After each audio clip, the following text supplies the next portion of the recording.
দেখতে পাচ্ছ? জি স্যার, দেখতে পাচ্ছি। ওকে, ঠিক আছে। তাহলে আজকে আমরা যে টপিকটা পড়বো সেটা হচ্ছে কি তোমার হিস্ট্রি অফ কম্পিউটার। তার মানে কম্পিউটারের আসলে প্রথম থেকে শুরু করে কোন পর্যায়ে পর্যন্ত আমরা এই মুহূর্তে আছি, এই জিনিসটি আমরা এখানে আপাতত দেখব।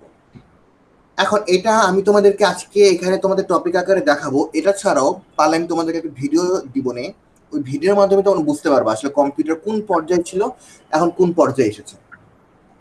তার আগে আমাকে একটা জিনিস বলো, যে প্রথম কম্পিউটার আবিষ্কার করেছে কে? নাম মনে আছে? কম্পিউটার জনক আসলে কাকে বলা হয়? হ্যাঁ স্যার, মনে নাই। সেক্ষেত্রে আমরা একটা নাম জেনেছিলাম যে চার্লস ব্যাবেজ, তাই না? ওকে, এটা গেল 1 নাম্বার। 2 নাম্বার হচ্ছে, তোমার কি মনে আছে যে প্রথম কম্পিউটারের নাম কি ছিল, বা কোন জিনিসটাকে কম্পিউটার বলা হতো সর্বপ্রথম কম্পিউটার? এটা কি মনে আছে? হুম, অ্যাবাকাস মনে পড়ে?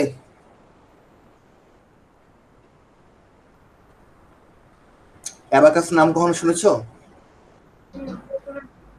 অ্যাবাকাস যে তোমার এটা ছিল প্রথম গণনাকারী যন্ত্র।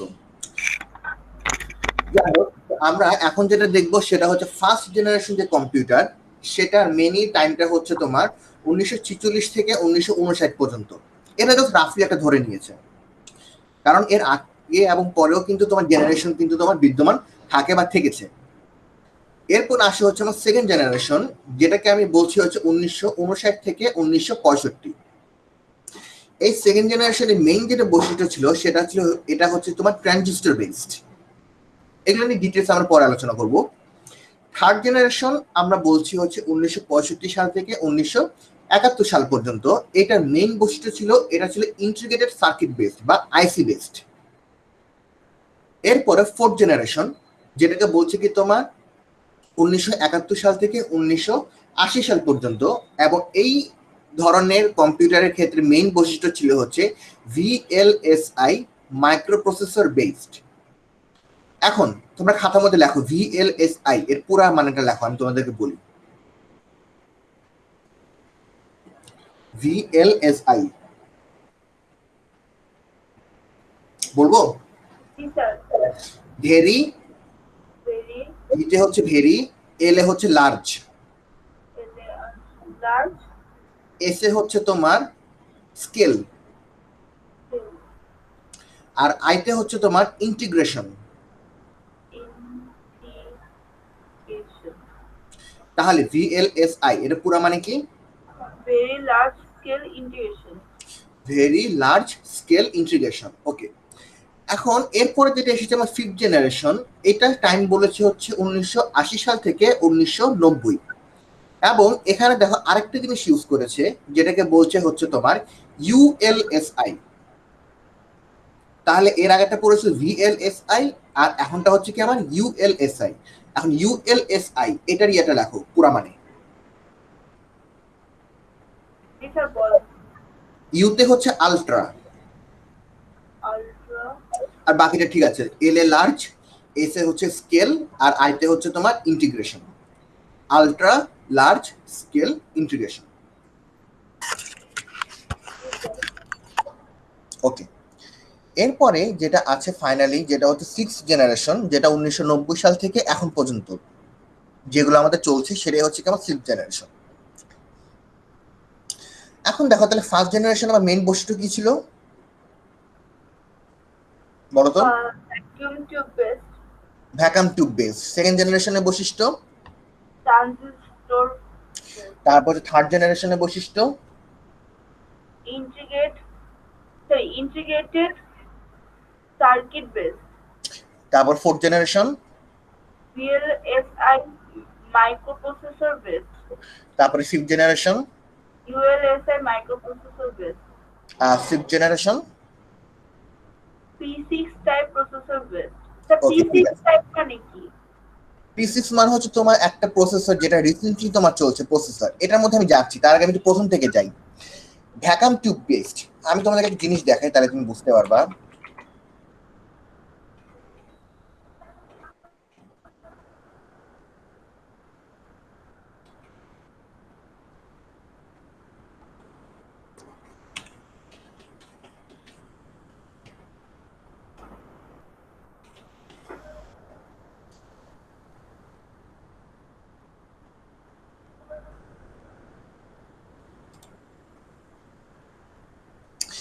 এই দেখো, এগুলো হচ্ছে তোমার একটা ভ্যাকাম টিউব। প্রথম দিকে যে কম্পিউটার মানে কি, কম্পিউটার মানে কি তোমার ডাটাগুলো কিন্তু স্টোর করতে হবে, তাই না? তুমি যদি ডাটা যদি কম্পিউটারে স্টোর না করো তুমি কিন্তু কাজ করতে পারবে না। তো ডাটা স্টোর করার জন্য প্রথম দিকে যে জিনিসটা ইউজ করতো এরকম ভ্যাকাম টাইপ ওরা ক্যাপাসিটর ইউজ করতো, যেটার মধ্যে তোমার ডাটাগুলোকে স্টোর করা হতো। এখন দেখো একটা জিনিস তোমার বলি, ভ্যাকাম টিউব বেসড কম্পিউটার যদি দিই, এই যে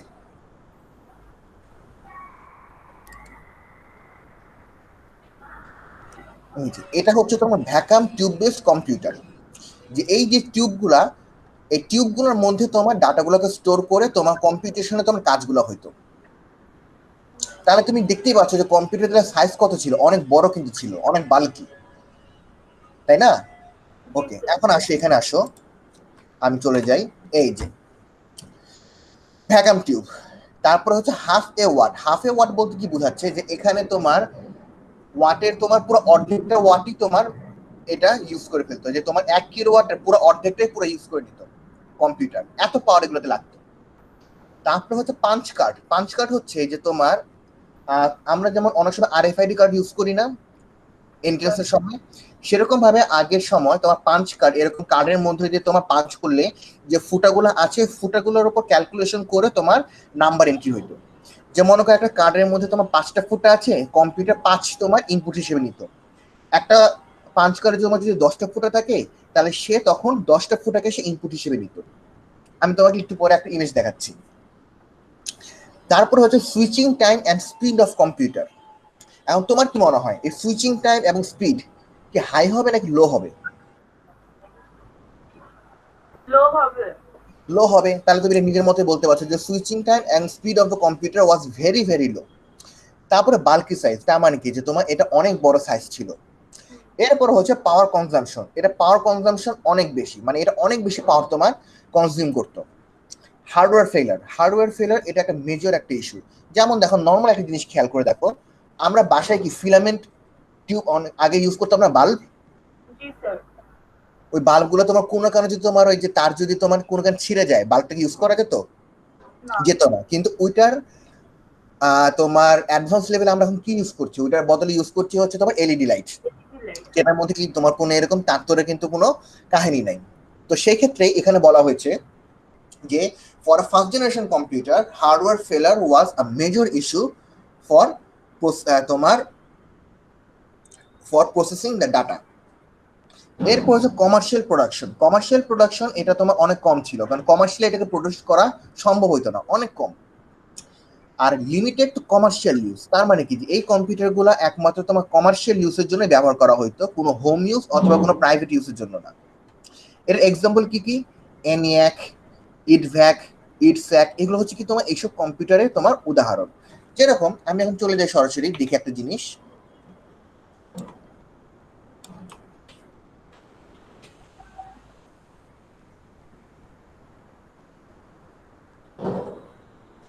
এ দেখেছো, এটা হচ্ছে তোমার ফার্স্ট লেভেলের ফার্স্ট জেনারেশন কম্পিউটার। দেখো পুরো একটা রুম ভর্তি তোমার কম্পিউটার।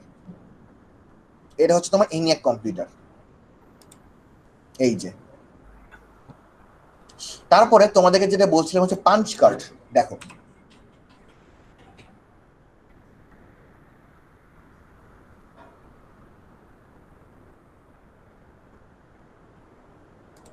এই যে এটা হচ্ছে তোমার পাঞ্চ কার্ড। এখানে তোমার যেটার মধ্যে তুমি পাঞ্চ করে তুমি এন্ট্রি করবা সে অনুযায়ী ডাটা তোমার এন্ট্রি হবে। যে আইবিএম এ প্রথমকার যে আইবিএম কম্পিউটার ছিল সেগুলোতে তোমার এরকম 5 কার্ড ইউজ করে তোমার কম্পিউটার ইউজ করা হতো। যাই হোক, তাহলে আমাদের মোটামুটি তাহলে ফার্স্ট জেনারেশন কম্পিউটারের বৈশিষ্ট্য আমাদের মোটামুটি ক্লিয়ার। যে এটা 1 নম্বর বৈশিষ্ট্য কি, এটা ভ্যাকুয়াম টিউব ইউজ করতে ডাটা স্টোর করার জন্য। এটা তোমার হাফ এ ওয়াট তোমার পাওয়ার এটা কনজিউম করতো। এখানে ডাটা ইনপুটের জন্য কি ব্যবহার করা হতো, পাঞ্চ কার্ড। এটার সুইচিং টাইম এবং স্পিড অফ কম্পিউটার অনেক স্লো। এই কম্পিউটারগুলোর সাইজ হচ্ছে অনেক বাল্কি।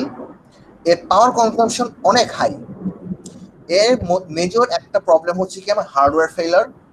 এই কম্পিউটারগুলো তোমার কমার্শিয়ালি প্রোডাকশন করা হইতো না, এবং এই কম্পিউটারগুলো শুধুমাত্র আমার কমার্শিয়াল ইউজের জন্য আমার লিমিটেড ছিল। তাহলে কি এই কোশ্চেনটিকে অ্যান্সার করতে পারবে না? জি স্যার। পরীক্ষার সময় কিন্তু তোমাদের এই কোশ্চেনগুলো কিন্তু আসে যে তোমার write down the characteristic of first generation computer অথবা সেকেন্ড জেনারেশন কম্পিউটার। এটা কিন্তু পরীক্ষায় তোমার একটা থাকবেই, মাস্ট, যে কোনো একটা জেনারেশন। যেমন এটা তো তোমরা তো এখন তোমার সেকেন্ড সেমিস্টারে পড়ছো, যখন ফার্স্ট সেমিস্টারে ছিল তোমাদের যে তৈয়বা আপুরা যখন পরীক্ষা দিয়েছিল, ওদের কিন্তু তোমার এই কোশ্চেনগুলো এসেছিল, ওদের বলো, তারপর তোমাদের আকাশ ভাইয়েরা বলো, সবার পরীক্ষায় কিন্তু এই কোশ্চেনগুলো এসেছিল। এটা মাস্ট আসবেই, কোনো মিস নাই। এরপর আসা হচ্ছে সেকেন্ড জেনারেশন। সেকেন্ড জেনারেশনে দেখো ফার্স্টে চলে এসেছে কি আমার ট্রানজিস্টর। এখন দেখো ইন্টারমিডিয়েটে তোমরা কিন্তু একটা টপিক পড়েছিলে যে লজিক গেট, পড়েছিলে না? জি স্যার। লজিক গেট কিন্তু তোমার হচ্ছে যে গেট, যে গেটগুলো দিয়ে কিন্তু তোমার মেনলি ট্রানজিস্টর তৈরি করা হয়ে থাকে। যেমন দেখো এই ভ্যাকুয়াম টিউবের পরে তোমার ডাটা স্টোর করার জন্য ইউজ করা হচ্ছে তোমার ট্রানজিস্টর। এরপরে তোমার আর যেটা ইউজ করা হচ্ছে magnetic core as internal memory. আমরা সামনে গিয়ে দেখবো যে মেমোরি আসলে কয় ধরনের হয়ে থাকে, কোনটা কোন মেমোরি হিসেবে কাজ করে, এগুলো পরে দেখবো। তো এখানে সেকেন্ড জেনারেশনে আমার ইন্টারনাল মেমোরি হিসেবে ইউজ করা হতো ম্যাগনেটিক কোর। তারপরে ম্যাগনেটিক টেপ ইউজ করা হতো সেকেন্ডারি স্টোরেজ মেমোরি হিসেবে। তোমরা কি কোনো ফ্লপি ডিস্ক দেখেছো? না নাম শুনেছো ফ্লপি ডিস্ক? না স্যার। ওকে, সিডি তো দেখেছো, নর্মাল সিডি। হ্যাঁ। ওকে, তারপরে আমাদের কম্পিউটার হার্ড ডিস্ক লাগানো আছে না? হ্যাঁ। হার্ড ডিস্কের ভিতরে কি আছে জানো? যে ছোট ছোট ওটাকে কি বলে? চাকতির মতন অনেকটা, তাই না? হ্যাঁ হ্যাঁ। অনেকগুলো চাকতি আছে। এই চাকতিগুলো কিন্তু তোমার ম্যাগনেটিক। যে এই ম্যাগনেটিক এগুলো কিন্তু তোমার এক ধরনের ম্যাগনেটিক টেপ, কিন্তু ম্যাগনেটিক ডিস্ক বলা হয়, যার মধ্যে তোমার ডাটাগুলোকে স্টোর করা হয়। যাই হোক, আমি এটাও তোমাদেরকে ইমেজ দেখাই, একটু পরে করবো। 10 times faster than the first generation computer. যে প্রথম জেনারেশন থেকে এটা আমার 10 গুণ তোমার ভালো ছিল। আগের জেনারেশন থেকে এটা অনেক বেশি স্মল, এটা পাওয়ারও তোমার কনজাম করতে লেস, এটা অনেক বেশি রিলায়েবল ছিল, এবং এটার হিট ডিসিপেশন তোমার বেশি ছিল। হিট ডিসিপেশন মানে কি, যে তোমার হিট হইলে হিটটা তোমার তাড়াতাড়ি ছেড়ে দিত। যেমন একটা জিনিস বলো তো, তোমরা কি ল্যাপটপ ইউজ করো? না। ওকে, কখনো দেখেছো যে ল্যাপটপ গরম হয়ে গেলে ল্যাপটপ স্লো হয়ে যায়? এটা খেয়াল করেছো? হ্যাঁ, এটা এটা খেয়াল করছি। এটা কেন বলতে পারো? মাদারবোর্ড গরম হয়ে যায় তাই। ওটা তো কম্পিউটার, কম্পিউটারে তো তোমার কোনো তোমার ফিলিংস নাই, তাই না? কম্পিউটারে তো কোনো তোমার ক্লান্তিও নাই, তাহলে গরম হলে তার এই অবস্থাটা হবে কেন? আমরা কি এই টপিকগুলো পড়েছি না একটু আগে, এই আগের ক্লাসে, যে কম্পিউটারে কোনো ফিলিংস নাই, কম্পিউটারে তোমার কোনো ক্লান্তি নাই, এর কোনো নিজস্ব কোনো বুদ্ধি ক্ষমতা নাই, ক্ষমতা নেই। তাহলে গরম হয়ে গেলে কম্পিউটার স্লো হয়ে যায় কেন? লো। আচ্ছা ঠিক আছে, এই টপিকটা আমি একটু পরে বলছি, খুব মজার একটা টপিক, এটা আমি তোমাদেরকে বলি নাই মনে হয়। যাই হোক, তাহলে 9 নম্বর পয়েন্ট কি, ফাস্টার and larger primary and secondary storage. আগে থেকে স্টোরেজ তোমার বেড়ে গেছে, এবং এখানে স্টোরেজ কিন্তু এখন 2 রকম হয়ে গেছে। আগে যেমন শুধু কি ভ্যাকাম টিউব ছিল একরকম স্টোরেজ, আর এখন হয়ে গেছে 2 রকম, একটা প্রাইমারি আর একটা সেকেন্ডারি। প্রাইমারি স্টোরেজ হিসেবে কোনটা ইউজ করা হচ্ছে, ট্রানজিস্টর। আর সেকেন্ডারি স্টোরেজ হিসেবে ইউজ করা হচ্ছে কি তোমার ম্যাগনেটিক টেপ। এটা তোমার আগের থেকে প্রোগ্রাম করা খুব সহজ, এবং এই কম্পিউটারগুলো তোমার কমার্শিয়ালি ইউজ করা হয়েছে। এক্সাম্পল কি কি, IBM 1401, IBM 1620, ফিলকো 2000, এগুলো ছিল এর উদাহরণ। এখন আমি একটু এখান থেকে কয়েকটা জিনিস আমি একটু দেখি সামনাসামনি।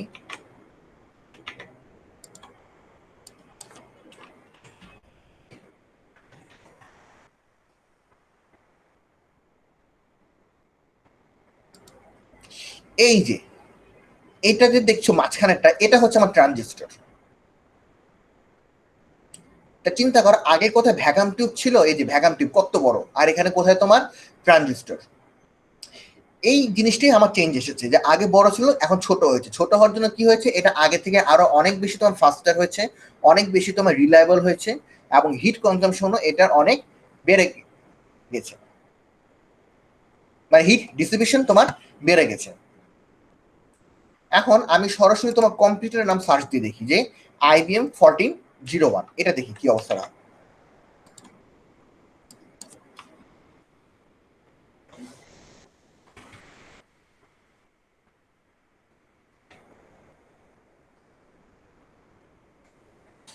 দেখেছো এটা কি পুরো রুম ভর্তি করে আছে, নাকি জাস্ট তোমার একটা মোটামুটি কয় ফিট, 2 ফিট 2 ফিট 4 ফিট 5 ফিটের তোমার একটা জায়গা নিয়ে বসে আছে। আগে তোমার কত বড় ছিল, আর এখন দেখো সাইজ কত ছোট হয়ে গেছে। এটা হচ্ছে কি আমার IBM 1401 কম্পিউটার, আগের থেকেও তোমার এটা অনেক ছোট হয়ে গেছে। এখন শুনো আমি তোমাদেরকে বলি হিট ডিসিপিশনের ব্যাপারটা, আমি তোমাকে বলি ল্যাপটপের ক্ষেত্রে। আমরা ফিজিক্সে ছোটবেলায় একটা জিনিস পড়েছিলাম যে শক্তির নিত্যতা সূত্র, মনে আছে? হুম, মনে পড়ে শক্তি? কমার্সের স্টুডেন্ট। কমার্সের হইলেও তোমার আমরা কিন্তু জেনারেল নলেজে, জেনারেল তোমার বিজ্ঞানে এরকম একটা ইয়া ছিল যে তোমার শক্তির কখনো তোমার ক্ষয় বা বিনাশ নাই, শক্তি শুধুমাত্র তোমার এক অবস্থান থেকে অন্য অবস্থানে রূপান্তর হইতে পারে। এটা পড়েছিলাম না আমরা? হ্যাঁ জি স্যার। হ্যাঁ ওকে, এখন এই জিনিসটা তুমি খেয়াল করে দেখো যে হিট যেটা, হিট কিন্তু এক ধরনের এনার্জি, তাই না? হিট হচ্ছে এক ধরনের এনার্জি। এখন একটা কম্পিউটার ল্যাপটপ তোমার চলে কিসের মাধ্যমে? ল্যাপটপ চলে কিসের মাধ্যমে? ইলেকট্রিক্যাল, মানে কারেন্টের মাধ্যমে। ইলেকট্রিসিটির মাধ্যমে। এখন ইলেকট্রিসিটি হয়তো তুমি এটা ডাইরেক্ট তুমি লাইন দিয়ে তুমি করতে পারো, অথবা তোমার ল্যাপটপে যে ব্যাটারি আছে সেটার মাধ্যমে। মোট কথা সে কিন্তু একটা এনার্জি নিয়ে কিন্তু কাজ করে। এখন মনে করো যে তোমার একটা কাজ করার জন্য তোমার 20 ওয়াট তোমার ইলেকট্রিসিটি দরকার। তুমি যদি তাকে 20 ওয়াট যদি ইলেকট্রিসিটি দাও, সে কাজ করতে পারবে, তাই না? হ্যাঁ কিন্তু কোনো কারণে যদি 20 ওয়াট থেকে যদি কমে তোমার যদি 12 ওয়াট অথবা 10 ওয়াটে হয়ে যায়, কম্পিউটার কি কাজ করবে? না, স্লো হয়ে যাবে। স্লো হয়ে যাবে। কিন্তু কথা হচ্ছে আমার যেখানে 20 ওয়াট দরকার ছিল, আমার এখানে 10 ওয়াট যে হয়ে গেল, মাঝখানে 10 ওয়াট গেল কোথায় পাওয়ার? এই যে আমার যে 10 ওয়াট যে মাঝখানে এনার্জি, এটা গেল কোথায় আমার? অন্য কাজে, মানে এই যে তোমার যে ল্যাপটপ যে গরম হয়ে যাচ্ছে না, কি? গরম হওয়ার জন্য যে তোমার হিট যে বের হচ্ছে না, এই হিটের মাধ্যমে তোমার এনার্জি বের হয়ে যাচ্ছে।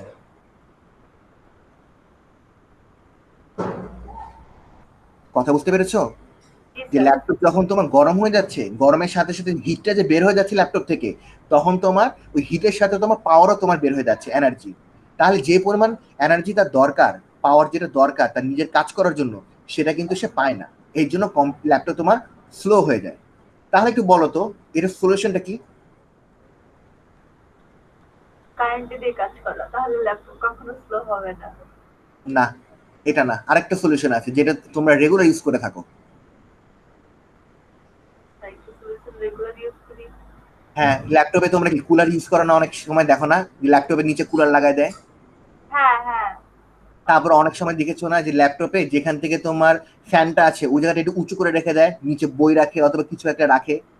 জি। এইগুলো হচ্ছে সেটার কারণ। মানে এক কথা হলো, যদি জিনিসটা বদ্ধ থাকে তাহলে সেটা তাড়াতাড়ি গরম হয়ে যাবে। হ্যাঁ, এখন তুমি যদি বাতাস যদি সেটা সময় যদি বের করে দিতে পারো, তুমি যদি তাকে ঠান্ডা রাখতে পারো, ঠান্ডা রাখতে পারলে কি গরম হচ্ছে না, তাহলে কি তোমার এনার্জিও কিন্তু আর বের হয়ে যাচ্ছে না। এখন আমি একটা বাস্তব একটা উদাহরণ দিই, একদম সিম্পল। এখানে তোমরা এখানে 2 জন আছো, তাই না? একজন তোমার, 3 জন আছো, পরে আবার কে জয়েন করেছে?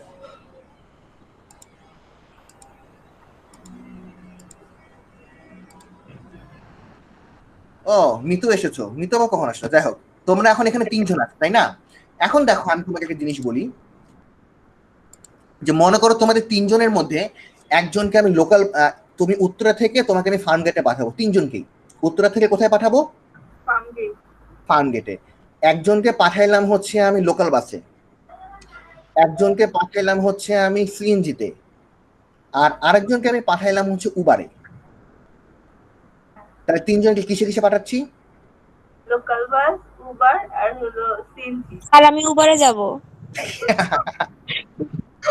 আচ্ছা ঠিক আছে, মনে করো তিনজনই তোমার সেম টাইমে তুমি ফার্ম গেটে গিয়ে নামলা, মনে করো তিনজনই সেম টাইমে।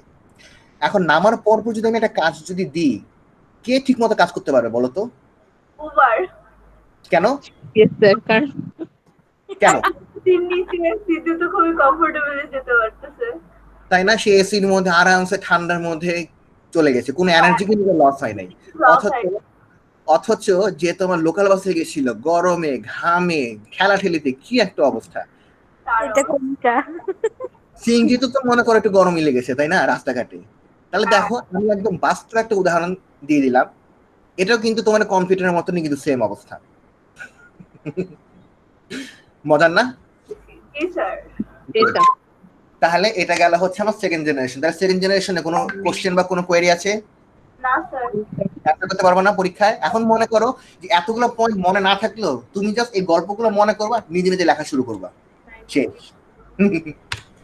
এখন আসো থার্ড জেনারেশন। থার্ড জেনারেশনের মেইন বৈশিষ্ট্য হচ্ছে ইউজ অফ আইসি। আইসি মানে হচ্ছে তোমার ইন্টিগ্রেটেড সার্কিট। যেমন দেখো আমি একটু আগে তোমাদের একটা ইমেজ দেখেছিলাম, আমি আবার দেখা ইমেজটা।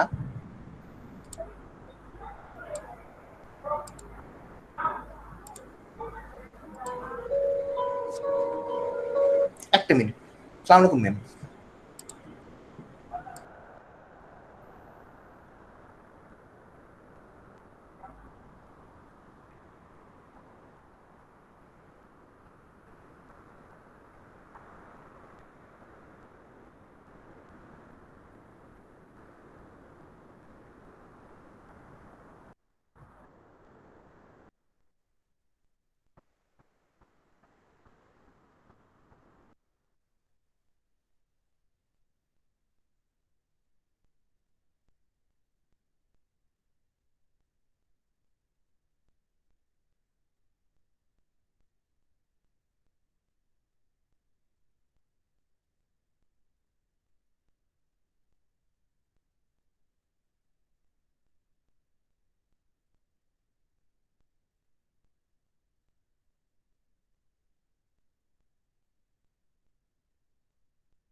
সরি, তোমাদের ম্যাডাম ফোন দিয়েছিল। আচ্ছা কোথায় জেনেছিলাম? ও হ্যাঁ, এই যে দেখো এখানে যে তোমার তিনটা যে পাশাপাশি রেখেছে, প্রথমটা হচ্ছে ভ্যাকাম, যেটা তোমরা একটু আগে দেখেছো ফার্স্ট জেনারেশন আমরা ব্যবহার করেছি। এরপরে ইউজ করেছি হচ্ছে কি আমরা ট্রানজিস্টর। এরপরে ফাইনালি এই জিনিসটাকে বলা হচ্ছে তোমার আইসি, যেটাকে বলে ইন্টিগ্রেটেড সার্কিট। কারণ এটার ভিতরে তোমার সব রকম প্রোগ্রামিং তোমার করা থাকে। যেমন এই আইসি গুলোকে আলাদা আলাদা বসায় বসায় তোমার যোগ বিয়োগ গুণ ভাগে কাজ করা হইতো। যেমন তোমরা দেখেছো না যে অ্যাডার যখন তোমরা পড়েছিলা ইন্টারমিডিয়েটে, অ্যাডারের জন্য কতগুলো সার্কিট ইউজ করতে ছিল মনে আছে? লজিক গেট, অনেকগুলো লজিক গেট ইউজ করেছিল না তোমরা অ্যাডার তৈরি করার জন্য? জি স্যার, তিনটা মেবি। ওটা তো মনে করো তুমি যদি এক্সর গেট দিয়ে করো, তাহলে আবার এক্সরকে তুমি যদি ভেঙে যদি বেসিক গেটে করতে যাও, তাহলে তো মনে করো আরো অনেকগুলো গেট চলে আসে। হ্যাঁ, অনেকগুলো। এই পুরো জিনিসটা যখন তুমি কম্প্যাক্ট আকারে ছোট্ট একটা চিপের মাধ্যমে যখন আনা হয়, তখন সেটাকে বলা হচ্ছে তোমার এই যে আইসি বা ইন্টিগ্রেটেড সার্কিট। এটা সাইজ কিন্তু এটার থেকেও ছোট, এই ট্রানজিস্টর থেকেও তোমার ছোট।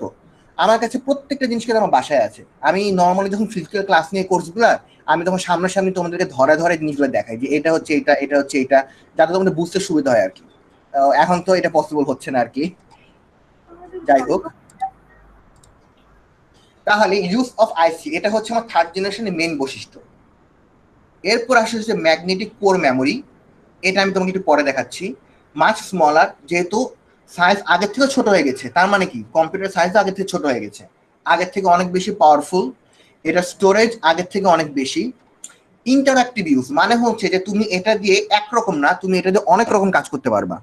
যেরকম প্রথম দিকে যে কম্পিউটার, তুমি যদি একটা কম্পিউটারে যোগ করতে চাও, সে কম্পিউটার শুধু যোগই করতে পারবে, আর কোনো কাজ কিন্তু করতে পারবে না।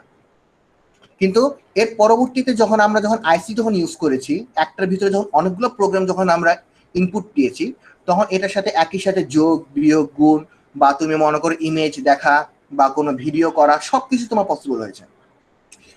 এটার পাওয়ার কনজাম্পশন আগের থেকেও অনেক কম, এটা আগের থেকে অনেক বেশি পাওয়ার কম নেয়। এখন জিনিস দেখো, একটা বড় জিনিস কি পরিমাণ পাওয়ার নেবে, একটা ছোট জিনিস কি পরিমাণ পাওয়ার নেবে, এটা একটা সিম্পল একটা লজিক। সেরকম ভাবে এটা আগের থেকে অনেক বেশি রিলায়েবল এবং এটা ইউজ করা অনেক বেশি সহজ। এক্সাম্পল কি, IBM 360।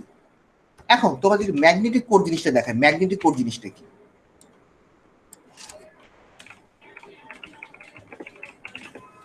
ম্যাগনেটিক কোর মেমোরি এই দেখো কত বড়।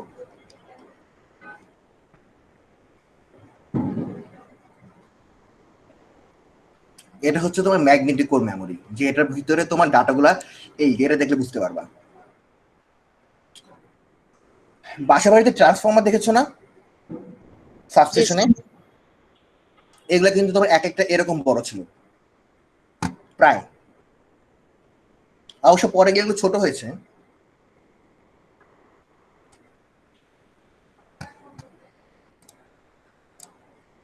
তাহলে থার্ড জেনারেশন কম্পিউটারের মেইন বৈশিষ্ট্য কি বলতো? ইউজ অফ আইসি, এটা আর হচ্ছে ম্যাগনেটিক কোর মেমোরি, এইগুলো মনে রাখলে হবে। ইউজ অফ আইসি। এরপর আসো ফোর্থ জেনারেশন। এখানে এসেছে তোমার হচ্ছে মাইক্রো প্রসেসর। এখন এখানে দুইটা জিনিস আছে, একটা মাইক্রো প্রসেসর, মাইক্রো কন্ট্রোলার। এটা নিয়ে আমি তোমাদেরকে পরে এক সময় বলবো। মাইক্রো প্রসেসর হচ্ছে কি, এখানে যেমন তোমার সাথে একটা আইসি ছিল, অনেকগুলো আইসি একসাথে মিলে তৈরি হয় তোমার একটা মাইক্রো প্রসেসর। যেরকম তোমাকে একটা বোর্ড আমি দেখাই, তাহলে বুঝতে পারবা।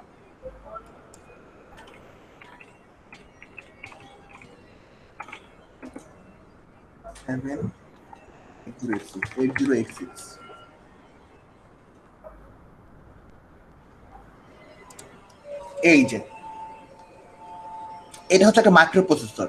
এটার মধ্যে দেখো তো কতগুলো আইসি আছে, অনেকগুলো না? এই দেখো, এটা এটা একটা আইসি, এটা একটা আইসি, এটা একটা আইসি, এটা একটা আইসি, প্রত্যেকটা আইসি আলাদা আলাদা, এবং প্রত্যেকটা আইসি তোমার আলাদা আলাদা কাজ করে। কোনোটা ডাটা স্টোর করে, কোনোটা ডাটা প্রসেস করে, কোনোটা ডাটা তোমার হচ্ছে যে তোমার অ্যারিথমেটিক, যে তোমার যোগ বিয়োগ গুণভাগ করে, কোনোটা তোমার হচ্ছে যে ইমেজ প্রসেসিং করে। এরকম প্রত্যেকে আলাদা আলাদা, পুরাটা নিয়ে হচ্ছে তোমার একটা মাইক্রো প্রসেসর।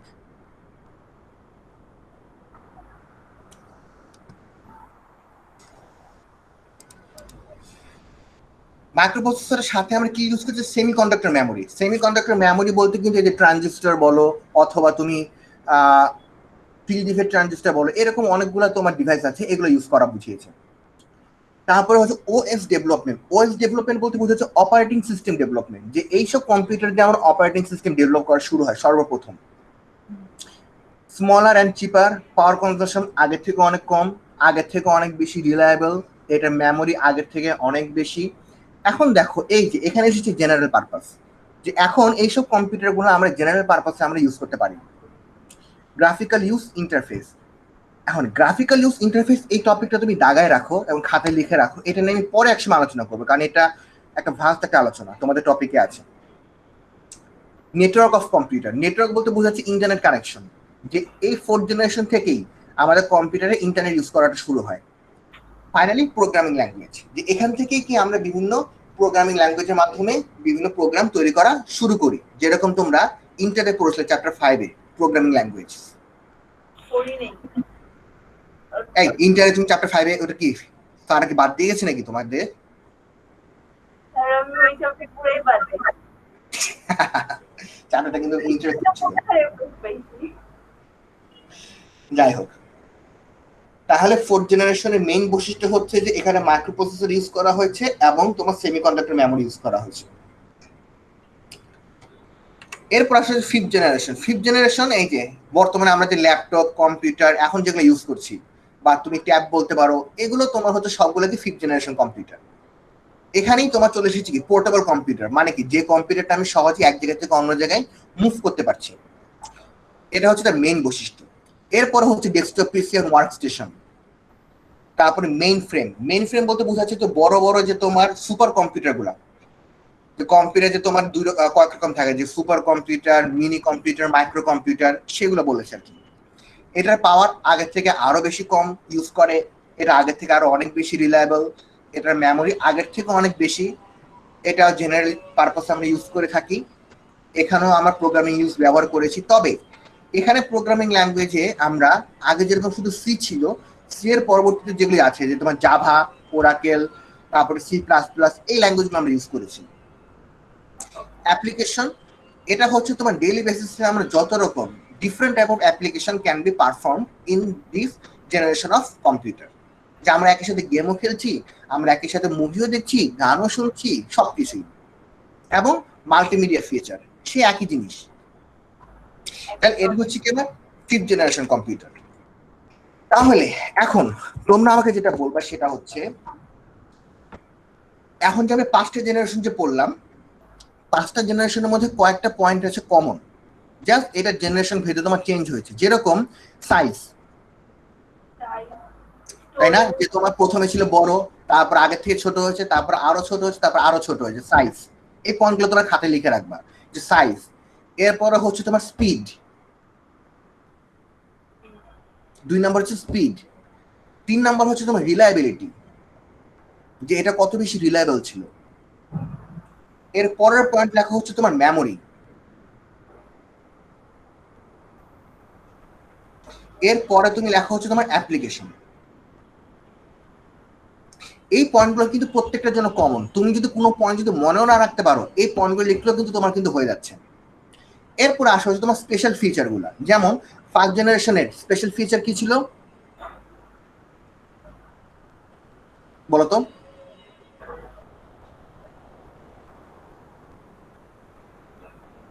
বলতে পারবা?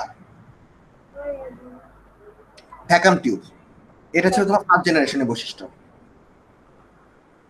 তারপর বলো তো 2nd জেনারেশনে কি বৈশিষ্ট্য ছিল?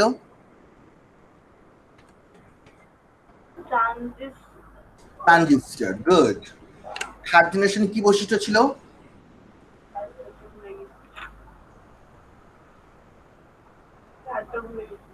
আইসি, ইন্টিগ্রেটেড সার্কিট। 4th জেনারেশনে কি বৈশিষ্ট্য ছিল? মাইক্রোপ্রসেসর। কারণ মাইক্রোপ্রসেসর তৈরি করার জন্যই এখন এই যে এখানে যে ওয়ার্ডটা ছিল VLSI, এটাকে বলা হচ্ছে তোমার ভেরি লার্জ স্কেল ইন্টিগ্রেশন। এখন দেখো মাইক্রোপ্রসেসর কত ছোট্ট একটা জিনিস, এটার ভিতরে তোমার এতগুলো যে কার্য করতে হয়, এটা তোমার অনেক কঠিন একটা প্রসেস। যেমন দেখো তোমাদের একটা জিনিস দেখাই আমি,